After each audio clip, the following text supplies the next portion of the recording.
We'd like to welcome you to this basically informal seminar where we have 3 of our real estate agents, 2 contractors, and 2 interior designers and stagers.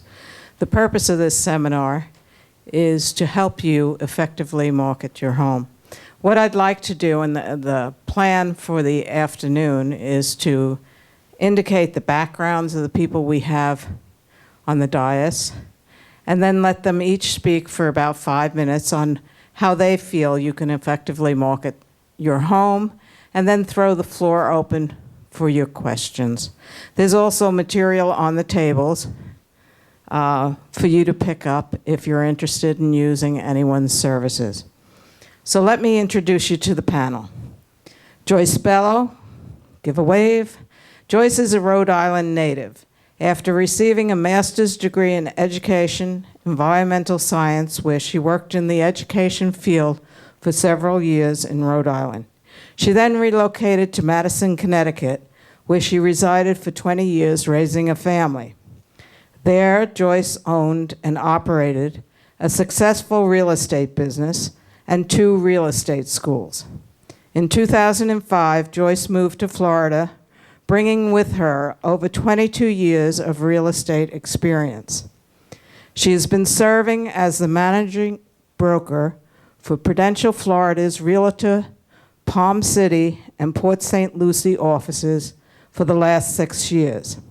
Now Joyce is also pleased to bring her energy and enthusiasm and serve as managing broker for the Harbour Ridge office. Nancy Cardone. Nancy Cardone originally hails from the Northeast. Nancy has been with Illustrated Properties since the 1990s, creating and serving as the executive director of their New Homes and Communities division.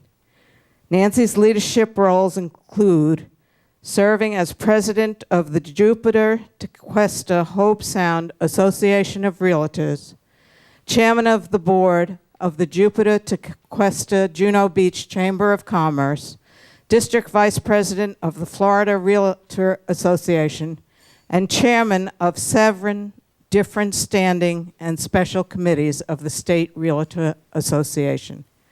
Nancy's responsibilities at Illustrated Properties have expanded to include oversight of the golf club communities they exclusively serve, as well as managing their brand new Palm City office. Cathy Stein.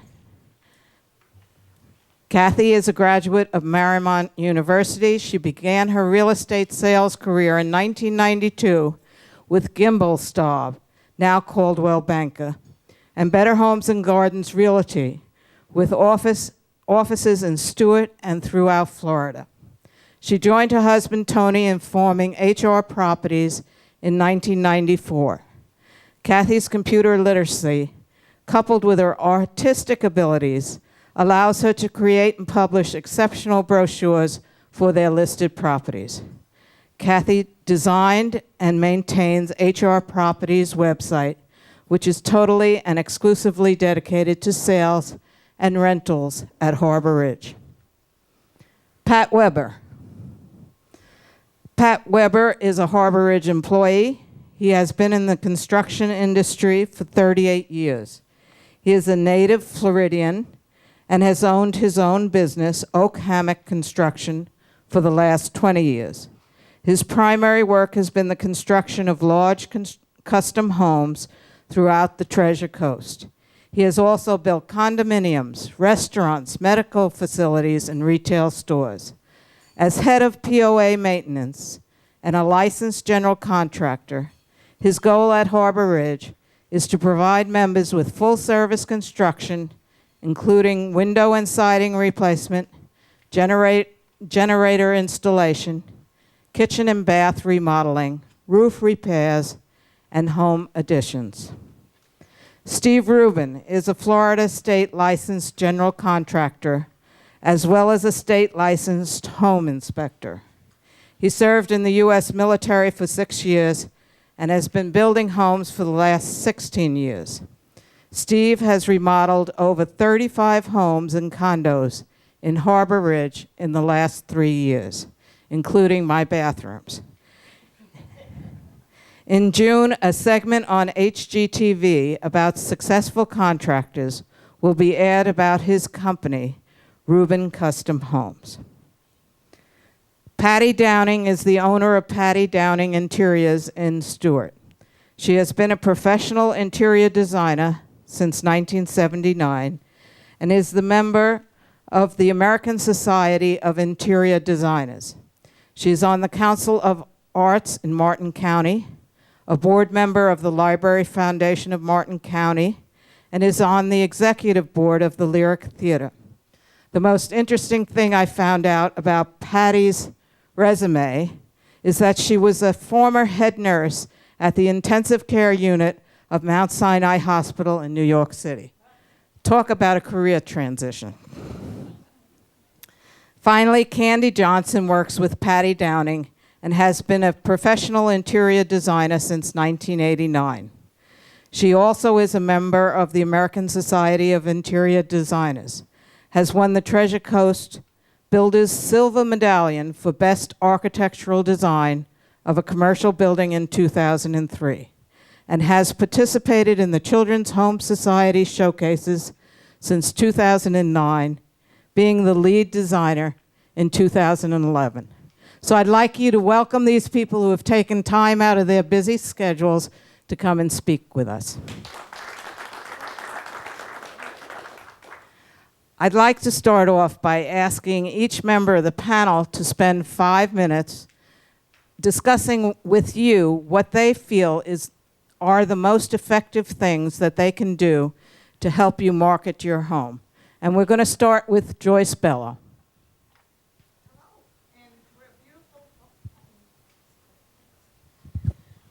Hello, everybody. Can you hear me?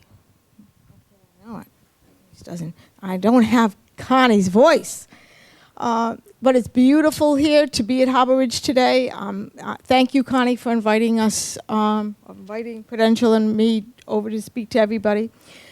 I just want to talk to you a little bit about, not the regular, everybody knows preparing your house to sell, you need to put the lights on and you need to have it spiffy, but your marketplace is a unique market here. So when we read in the paper that the Florida sales are up and statewide our sales are up and the market is doing so well on the Treasure Coast, you still have a little niche market. We know that. This is a completely different market than somebody selling their home in Hammock Creek, for example. It's completely different. So what we want to do here, not only do we want to spiff up our house so that it's one of the nicest homes in that price range, but we want to be in the right price bracket.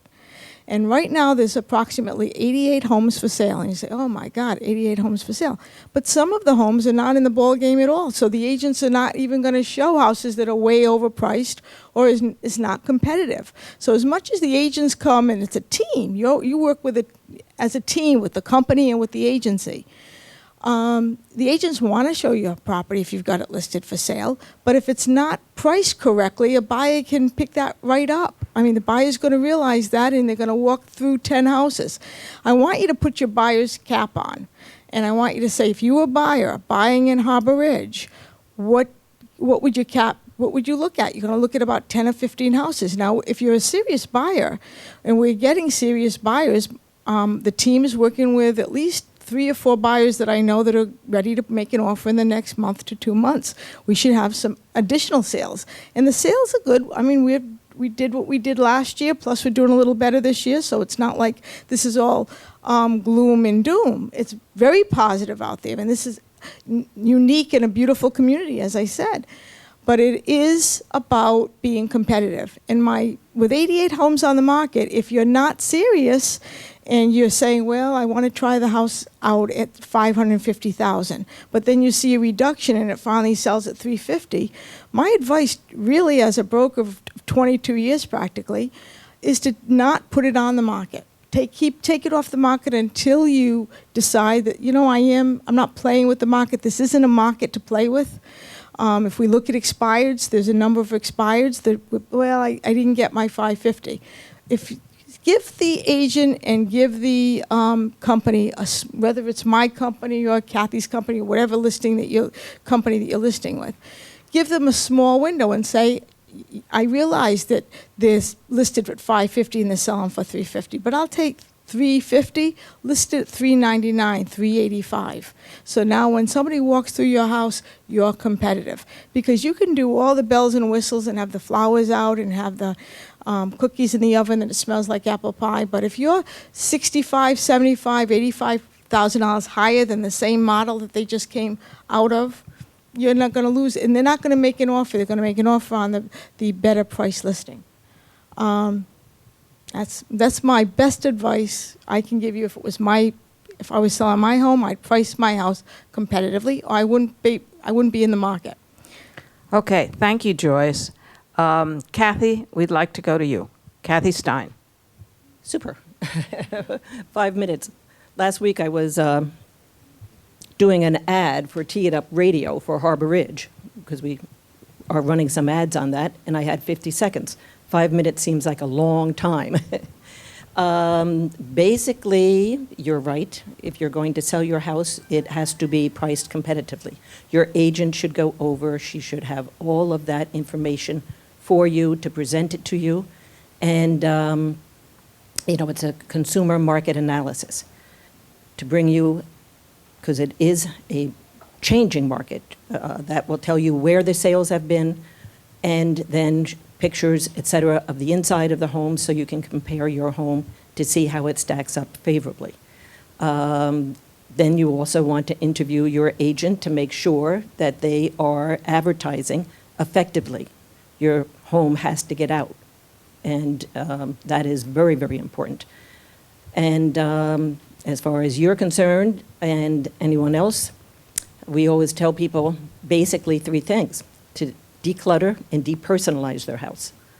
We all have, I would have to, in my house, probably have a small contained fire, but short of that, I'd have to open all my drawers and just sweep everything into the drawer, come up with 1 plant, 1 magazine, and make it look larger. The other thing would be to paint and spiff your house, which Patty Downing has decorated 2 of my houses. There's no one better to address that. But it's amazing, too, how people resist a very small amount of money, you can paint, take wallpaper off. Wallpaper is a definite killer. A lot of the homes still have wallpaper that are probably 20 years old. For a very little money, you can spiff up your house and make it look new. And then protect your view. Harbour Ridge is all about view. And nothing grows like it does in Florida. So even this year, we had to bring in a team and we had to restore our view. Tony and I are on the Buttonbush Marsh. It had grown in, and now it's back to where it was when we bought it, and it looks lovely. So we have coined a number of different slogans, during the course of our being at Harbour Ridge. For example, friends bring friends to Harbour Ridge, which is probably the oldest and most often quoted. And it is true, but that only gets so far. Another one was that Mile Lake Village, for example, has 2 of the best views Harbour Ridge has to offer. But if all those little plants and the seedlings that are coming up are just allowed to grow, then they will lose their view, and within that, they will also lose some of their value. Nobody would pay the premium to be on the river if they had a forest behind them. It's the view of the river. And so you have to really protect whatever view you have when you go to sell. And then interview every agent and go to multiple agents and see what they will do for you. I guess that's about it. Okay, thank you, Cathy. And now, Nancy Cardone. Thank you. And again, thank you, Connie, for putting this program together this afternoon for everybody. I want to talk to you specifically about marketing this afternoon for a few moments.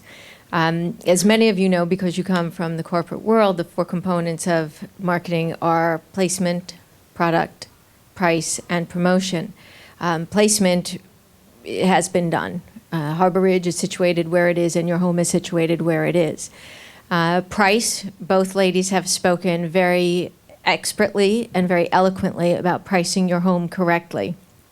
Promotion is a combination of the broker's promotion as well as Harbour Ridge's promotion, which you've done, you've taken many steps to increase and needed to be done. Being the best kept secret was very valuable at a specific time. It's not valuable at this time. And last is the product, and that's where you do have a fair amount of control over what you're going to have people see, and that's where you do need to pay attention also, as well as being competitively priced. There's a difference between decorating and merchandising a home. Merchandising a home is done to appeal to your target audience. Interior decorating is done to reflect your taste, not your audience's taste, and you must consider your audience. You need to use techniques that are going to create a lasting mental picture, which will differentiate your home from everybody else's home. Using market information will help you determine what that audience is, and you're looking to reflect those activities, those aesthetics, those social values of the specific buyer's market. One of the social values that we find up here in Harbour Ridge is the desire to create family memories, lasting family memories. So it would be helpful if your home reflects that there is room for extended family to stay with you, or appropriate space. Certainly if you're having extended family stay with you and everybody's on top of each other, the memories may be lasting, but they may not be very good memories. Accessories that you may accessorize your home with should also reflect those hobbies, those occupations, those activities. The quality of the accessories should always complement the quality of the target market. Instead of small pieces that create clutter, consider larger pieces that are more dramatic. And again, you need to show the livability and the flexibility, accentuating the positive. This may not appeal to or apply to anyone here today, but empty homes show without any energy to them. It's much more difficult to show an empty home. The average buyer spends 5 minutes in an empty home, 20 minutes in a furnished home. The average sale takes about 4 hours. You need to have that buyer in that home. The longer they're in the home, the better the possibility they can start imagining themselves and their family living in the home. Regarding some general buyer profiles, which again are general because consumer populations are very dynamic, they're ever-changing, but you've got two very specific segments. You've got your second home and luxury buyer. That would include a group of successful career and work-oriented people who value control over their lives.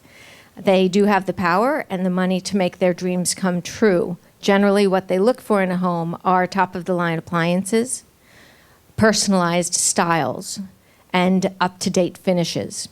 They may want formal entertaining space, they may not, but they do want informal entertaining space, and that would include outdoor living space that can serve as an extension of the indoor living and entertaining areas. They are looking for technology incorporated throughout the home, and private master suites are very important to them. They like luxurious bathrooms where they can pamper themselves. You also have the empty nester buyer segment, which is defined as pre-seniors who want to simplify, and they are very deliberate about their living environment. Obviously, you know, they like single-level living, which makes some of the second-floor condominiums a tougher sell. They really need nesting areas. Empty nesters really are nesters, and they like nesting areas in warm places. So if you can showcase sunrooms or just sunny alcoves that make people feel comfortable, that's very important. They also like breakfast rooms because they tend to start the day early and end the day early. Your baby boomers, which were the 1946 to 1964 date of birth folks, like natural colors and materials. More so, the absolutes, as these ladies have spoken of, the home must be clean, must. There must not be any smell. Smell is very sensitive sense and is an immediate turnoff, and you'll never overcome that. If they went into a home and it had a distinct odor that was unpleasant, the odds of getting that person back in that home, even after you've been able to mitigate that smell, are very low. So that's also important. And even a fresh coat of paint. It must be clean of marks. It can't show any dirt. So I will leave it with that because I've probably exceeded my 5 minutes. Thank you. I found that very interesting. Now I'd like to go on to Pat Weber, and I'd like to sort of change the question a little bit.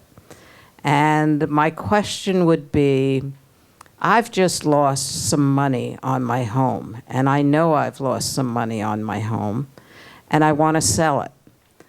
What are the minimal things that I should do that will help it show better? Well, that's what I was just thinking about. Harbour Ridge is built in the 80s, we all know, and you're competing with so many other people in the same boat you're in. I would say first thing is curb appeal is everything. The house, when you drive up, has to right away be an impression on you. The landscaping well kept, the house is painted and well kept and clean. We're also in the era now of the home inspector. You want to make sure your property is going to pass a home inspection when that's done, either by the bank or the prospective buyer. And then when you go inside, like I say, Harbour Ridge being built in the 80s, you don't want the home to be dated. You can make subtle changes that aren't terribly, terribly expensive. You want your home to show better than the person you're competing against. Repaint, floor coverings, cabinets, granite tops, maybe new fixtures, plumbing and light fixtures, adding crown mold, anything short of adding square footage unless you need square footage. But those are the things I would say you could do, and your house is going to pop. It's going to be an impression that maybe the person they went in before say, well, I like this home. It's got this, it's got this. It just isn't dated like the one you looked at before. So that's what I would say. Thank you. And Steve, same question to you. Same question. Or make it a little different.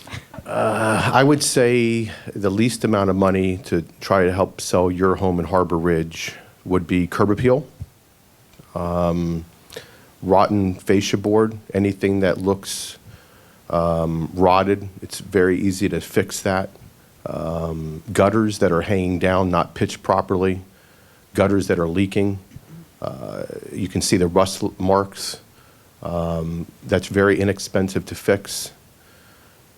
Ripped screens on windows, on sliders, pool fences that are broken, paint, exterior, interior, recaulking all the windows, any wet spots on the ceilings. A lot of these roofs have leaked before, and nobody really, either they fixed it, the leak, but they never fixed the drywall. Take the drywall out, retexture it, and then repaint it.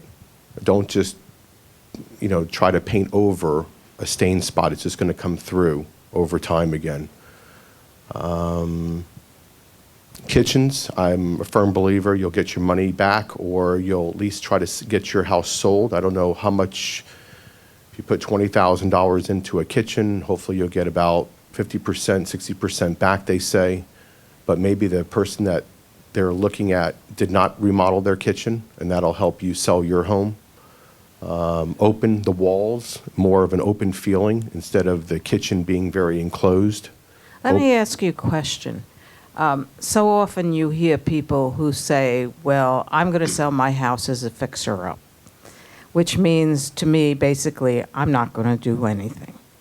From that point of view, as a seller, should I go to someone and get an estimate of what this fixer-up means, how much it's going to cost to fix up, or how would you suggest somebody approach that? Yeah, I would go ahead and get some estimates from a licensed contractor, depending on what they're looking for. And that way, that'll help you determine on the price of the sale of the home that you're willing to spend versus the money that you have to put into it. Okay, and now I'm leaving the hardest part to Patty and Candy, because everyone has spoken about how they have to spiff up their home, which is really what Candy and Patty specialize in, is home spiffing. So if you can add anything, if there's anything left that you feel that we've left out, and you're allowed to talk about the realty business, the contracting business, since everybody's already poached a little on your business. Oh, no. I think sometimes repeating things is good also. But I think I'm here to talk about staging, and I think a really good point was made that is not decorating, it is merchandising. And Cathy said, right, the two main concepts of staging are depersonalizing and decluttering. And easy concepts, but really hard to do, because if you're going to live in your home while it's for sale, that really means putting away photographs, putting away a lot of little tchotchkes. It means keeping your counters really clean, especially in the bathroom, so it's a very hard way to live, to follow the concepts, but it does make a difference when people walk in. I'm a good one to say this, take a lot of the pillows off the sofa, don't have a lot, and I'm always doing pillows. But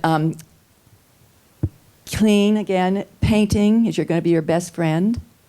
And I have to tell you, staging has been done by the designers for a while, but now staging has become a profession of its own. I Googled staging, and I can't tell you how many accredited schools are coming up for staging. Now, I don't know who's accrediting them and what it means to be an accredited stager, but there is an awful lot of stuff going on. And as far as hiring someone to doing staging, it can be anything. It could be on an hourly. It could be that they put furniture in there for you if it's an empty house. And the other thing I just recently found out was that if you have an empty house, you can virtually stage it on the computer, so you can show pictures of the home with furniture in it and not have to go to the expense of putting furniture in it. And Candy had some thoughts on. Let me ask you another question. Everybody's basically said you should paint your home, and you may have some furniture in your home. Is it right to go neutral, or do you go with what you think really is trendy and pops? Oh, I think that to try and sell your house, you need to go neutral. And you need, everything should be clean. You should get your carpets cleaned if you can. If they don't get cleaned, then consider replacing them. It doesn't have to be, a wool carpet, but clean is important. Windows clean for the view that you have. Paint, I'm repeating it just like everybody else, but the biggest bang for the buck is to repaint. It just makes the place feel clean. You can paint and live there because now they have low VOC and no VOC, which means the paint doesn't off-gas. You don't smell it even that night if you have a painter come in and paint. But, being an interior designer, it's, to me, first of all, the hardest thing is you need to be serious if you're going to list your house about selling it, because the hardest thing, I think, is that's your home. And now you have to try and sort of separate yourself from that personal space, and by decluttering, removing some of your personal belongings. Stagers rearrange the furniture and sort of make it look more spacious. I think the most expensive areas in a house are the kitchen and the bathrooms. Wallpaper is difficult because that tends to be very personal. I think a lot of people can get over it, but it's another cost to the buyer. So, I think another thing that if your appliances don't match, spend the money and get updated appliances. You can change the hardware on your cabinets if they're wood and you want to paint them and make them lighter without having to gut your whole kitchen Some areas, light fixtures, things like that. But your house needs to look like you haven't just let it go. That I'm going to sell it and I'm not going to do a thing. Even putting flowers around your mailbox, because it's been proven that when people pull into a house, a prospective buyer, they've made their decision pretty much within the first 10, 15 minutes. So that means the curb appeal, driving up to the house, getting in the house, walking through the house.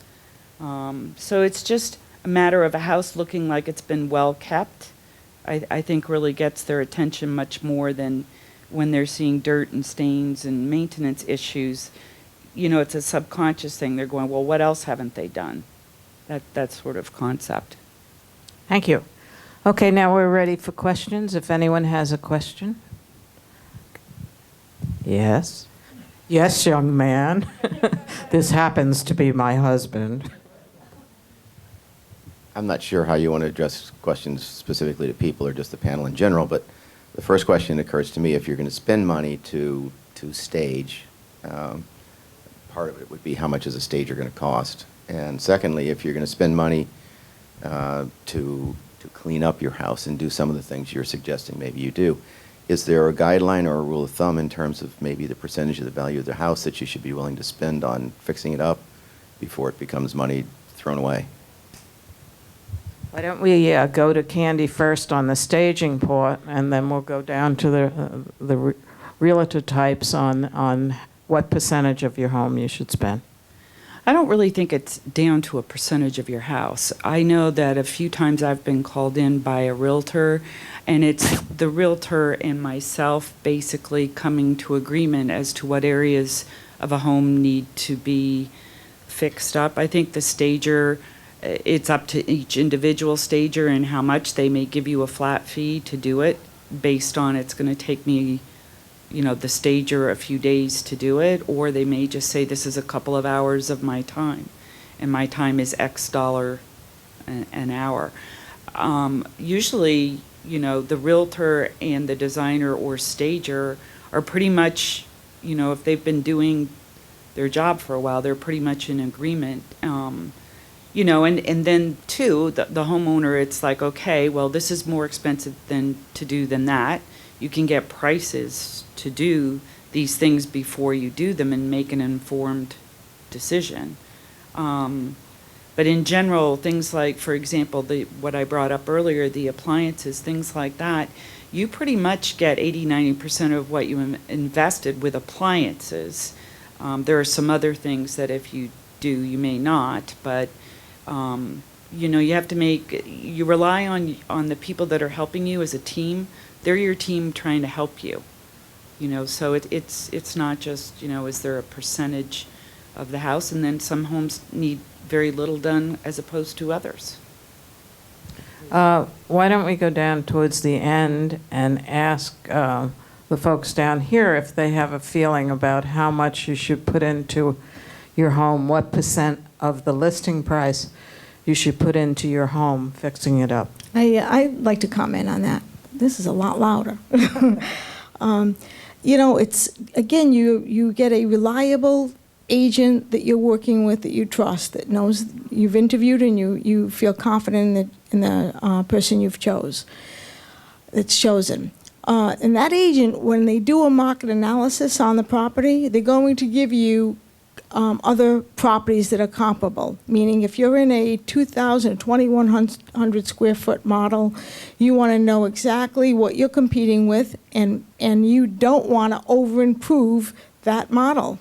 Because if you're a 2,100 square foot model and they're ranging from 250 to 300, you're not going to so the percentage you're talking, you're not going to put a brand new kitchen in that model. You're going to, and let's face it, this is money that you're losing money to begin with. Almost everybody selling right now in this market must be losing money, because unless you bought back in the 1980s and you didn't do anything to the house.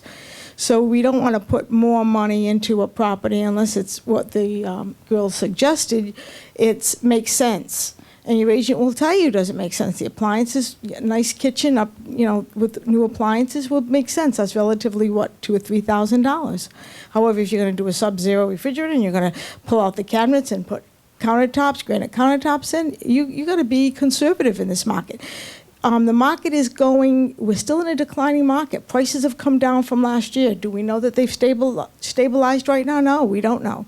So in a market where the prices are increasing and we're in a upbeat market, real estate market, guess what? You can put a pool in your backyard and you'll get every nickel back. But in this type of market, we got to be cautious because there's a lot of inventory. And we are, in this community, we are selling lifestyle.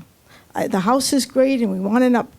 And I've got suggestions, 35 suggestions on how to prepare your home for sale. They're in a brochure and a booklet. Please pick them up on the way out. But just consider that we are selling lifestyle. We're a team. You want to get people in here that you know that have lived in a similar community, and you got to help the community sell because it's your friends and your neighbors and your relatives that are we're getting it out there, the word. You got to get the word out there. That will help you real estate. Thank you.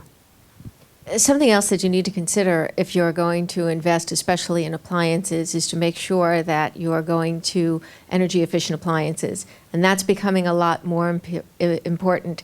A few years ago, there was a survey done asking buyers how important green features were to them, and it was about 7%, especially, would they be willing to pay a few extra dollars? That's now in double digits. That's changed a lot. And it's for a lot of reasons. It's not necessarily people who are concerned about the cost of their energy bill, but it's also people who are concerned about conserving energy for the planet, or people who don't like that we buy foreign oil. There are a lot of reasons for that, but it really does speak to people. So you're going to want to keep that in mind. If you're not going to improve something, whether it's a kitchen or whether it's a bathroom, to a level that would appeal to somebody, then I would recommend that you don't do it. And the reason I say that, there are many homes where folks have made improvements, but it was kind of the Home Depot style. Folks come into that and look at it, and if it doesn't really impress them, they're concerned that they're going to have to rip out what has just been ripped out to put in something really nice. So I would also warn against the halfway or the real handyman repair, because it shows. Okay. Actually, in the 22 years we've been here, and Gwen has been here 27, she can probably back it up, I don't know one person who's come to Harbor Ridge because they loved the house and they just had to buy it. They come to Harbor Ridge because they love the community, and they make the house fit. Bearing that in mind, I really think I would keep it very simple. I would make it clean. I would make it look like it's been well cared for. I would carpet if it needs it. I mean, there are some places in Harbor Ridge where it doesn't look like the carpet has ever been changed in 25 years. And wallpaper, I think I mentioned before, the same thing. So I would just keep it very simple and very spiff it up, make it look as if it's been very well cared for. I agree. If you're not going to do it properly, then it'd be better just that'll be reflected on the price. And paint, spiff, depersonalize, and put it out there. Let me ask another question. Frequently you hear about somebody who puts their house on the market for 6 months, then they take it off, and then they wait 3 or 4 months and they put it back on. Why do people do this, and is it a good idea? I think they do it so it won't get shop worn, but they don't realize that buyers are very savvy nowadays, and they want to know, well, how long has it been on the market? They also can find that information out themselves, and there's a whole listing history of each house. Now, the average time on the market in Harbor Ridge is over 3 years, probably well over 3 years. We've had sales this year, but we have pent-up demand of properties that are going to be coming on as soon as the sales increase. So, there is a little bit of a problem there. I don't know if sometimes they will want to take it off so they can make it come back on the market and appear as if it's a new listing. But that doesn't necessarily work. And the one happy story I heard is somebody put their house on the market, It's been on the market for a year. They took it off because they decided they, in fact, do love Harbour Ridge and they're going to stay here. Any other questions? Dale? Wait. Oh, that's as fast as I Okay. What's selling in Harbour Ridge? The big houses, the small houses, or something else? That's one question. And then another question is, what's timing? What's the best timing for putting your house on the market? Like, it's March now. Is it too late? Who's got the microphone? Why don't we pass it around? Give it to Nancy. Go ahead. In terms of time, there are times of the year where traditionally not many contracts are being written. From Thanksgiving through the first of the year, it's traditionally just a very slow time. But it's interesting because at Harbour Ridge, if you look back year over year, a lot of closings will take place not during season, but after season and through the summertime. Especially if you've got folks who have made accommodations to be in the community during season, they will look for a time after that. But if you're serious about selling your home, trying to play games with the market really isn't the way to show you're serious about selling your home. Putting your home on the market at a price where your house will sell and making sure that it is appropriately positioned is going to help you sell your home.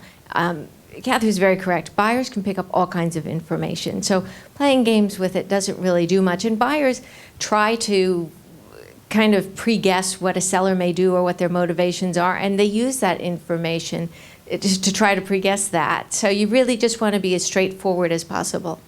And I think the statistics show that we've sold, and correct me if I'm wrong, and I'm pulling this off the top of my head, but I think so far since October we've sold 5 condos and 7 or 8 homes. So both are beginning to sell, but I also think that what is happening is that and again, correct me if I'm wrong, I think we're selling the properties that are less expensive because those are the properties that are going to go first, and those are the ones we really want to get rid of so that we can get to better prices. Yeah, I was just going to say that the majority of the sales this year have been low. The ones that are closing, to answer your question, 60, 150, different than last year. That's why I said this isn't the time to play with the market.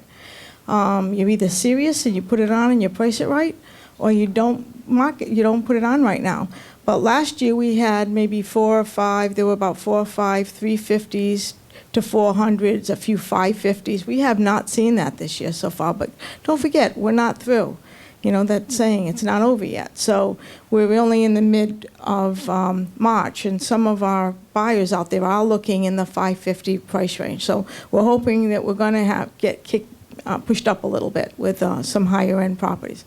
Right now it's been low, the low sales. Another question. Yeah, I'd like to know approximately how many people actually visit Harbour Ridge to check on properties. Do we have a number, or a sign-in sheet, or something? There are a lot of realtors out there, and I just wondered what kind of population we're seeing. We do have a number. Prudential is in our real estate office, and we get a weekly tracking from them. There are other realtors here who show their properties. We don't know how many people come through. One thing that we've known and observed over the last couple of months is that those numbers do in fact increase. We also have a Be Our Guest program, which has been very successful in terms of finding people that are interested in buying. We've sold now, I believe, 2 homes through the Be Our Guest program. And that brings up another issue.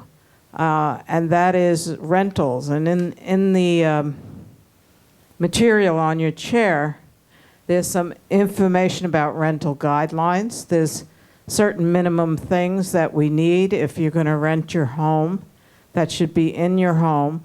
We also have an article from January, New York Times, about websites where you can rent your home. And the different markets that these websites appeal to. And finally, we have a Barron's article in the packet that indicates that this fellow from Barron's felt that there was an area between Port St. Lucie County and Palm Beach County that gave you the most value for your money, and that happens to be Martin County. And that's an interesting article. We also know that Jim Cramer has said it's time to buy in Florida. And so all these indications are beginning to say, not that the market is rebounding dramatically, but that people are feeling maybe we're at a bottom, and maybe if you're looking for that second home, as much as we have pent-up demands of homes, we also have pent-up demand in terms of people who are looking to buy. Well, I was just trying to get a feel for the number of people that come to visit so that statistically we would have a good idea of how many sales actually occur from the number of people that visit. Well, again, as I said, I don't know the total number of people who visit, so what I would be doing would be giving you a partial number, which isn't a fair number to make that kind of assessment from. Do we have a sign-in sheet and follow-up? Yes, I can answer that. We advertise, if anybody gets the Scripps newspaper, that's advertised every single week. I think 10 weeks out of the year, we're not in there. A nice big section of Harbour Ridge. And we also, the team does a press release. So we're getting the word out there, and there are people coming. But we're not advertising fees. We're not advertising that it's an equity club. We're just getting the average, they're seeing what a beautiful community, what's offered here, and the great value. So our website is getting at least 5 to 7 hits, just hours a day, and that we're sending over to agents, and we're communicating with them. We have a login sheet on Sunday. We probably get about 5 to 8 walk-ins and call-ins to the sales office. Again, they're coming in, but they're not the select niche of people that can afford Harbour Ridge or that is looking for the lifestyle. They love the lifestyle, but they're not an equity mindset consumer, buyer. We had our team send out mail-outs to other equity clubs out of the area, out of state, and try to attract other equity minded of the like mind, of like mind people into the community, and we've had responses with that. So we're reaching out, but like as I started the conversation, this is a lifestyle community. We're selling the lifestyle. We have to get the word out because once they get in here through the rental program or Be Our Guest program, then they realize it's a gem and they don't want to leave, and it's worth every single penny. And we're very competitive with other equity clubs, but we have to seek an equity-minded buyer. So that number would be a false number. I could tell you we have 100 a month come through. If 95 of them are not equity-minded buyers, it's irrelevant. Well, and the other thing is that's just the number for Prudential. Right. You have 3 people sitting here, and so it's the kind of number that'll make you feel better, but it's not the kind of number that necessarily will sell more homes. Any other questions? Depersonalizing has been mentioned here several times. Pictures. All pictures off the wall? Any art?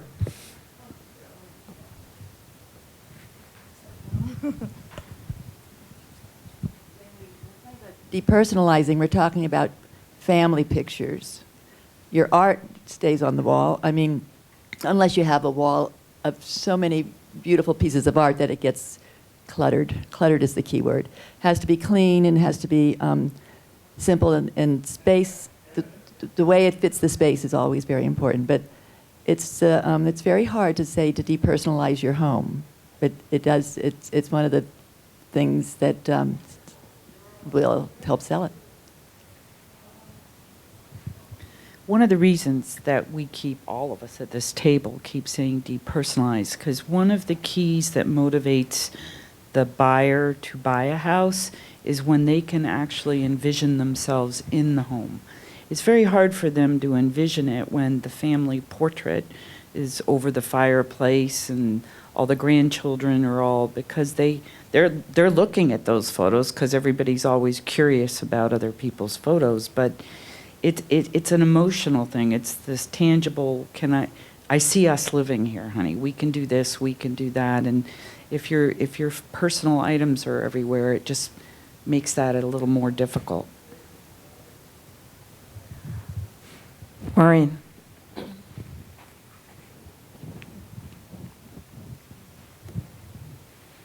Would you say that the sales are relative to the price rather than the depersonalization, the decorating, or anything else? That's what's going on this year when you're saying there's 60,000 and 100,000? Really, the other items seem irrelevant? Price has plays a big part in it. And right now, buyers that are coming in are bundling the price of the membership into the price of your home, unfortunately. We all paid for the membership. Now, when they look at your home and it's priced $240 or, $200, they are saying it's going to cost me $300 to be here. So unfortunately, they're bundling all of that together. And right now, the people who are coming in are price driven. It's almost as if the market smells blood. And so they're going for the kill. And you really try to get them pointing out everything as to why this is such a great deal at full asking price, but they still are going to come in and come in under. So that, unfortunately, does. So I'd like to thank you all for coming. I would like to encourage you to spend a few minutes with the people on the panel. But before we end this session, I'd like to introduce you to a newcomer to Harbour Ridge, which I know everybody's looking forward to meeting. If you haven't met him yet, this is Leon Crimmins, our new general manager, who has been meeting with folks all day. I don't know if you have anything to say, Leon, but Leon's going to sell a ton of houses. I just wanted to thank everybody for making me feel welcome here at Harbour Ridge. I'm looking forward to being available to you. You know where I am. My access is very simple, and I'll always look to help you in any way that I can. I'm in the learning process here, and there's a great deal to learn. So I'll be a sponge for a while and do the best I can to get up to speed. Thank you. It's good to meet all of you. And thanks again to the panel, and feel free to stay after and ask them questions.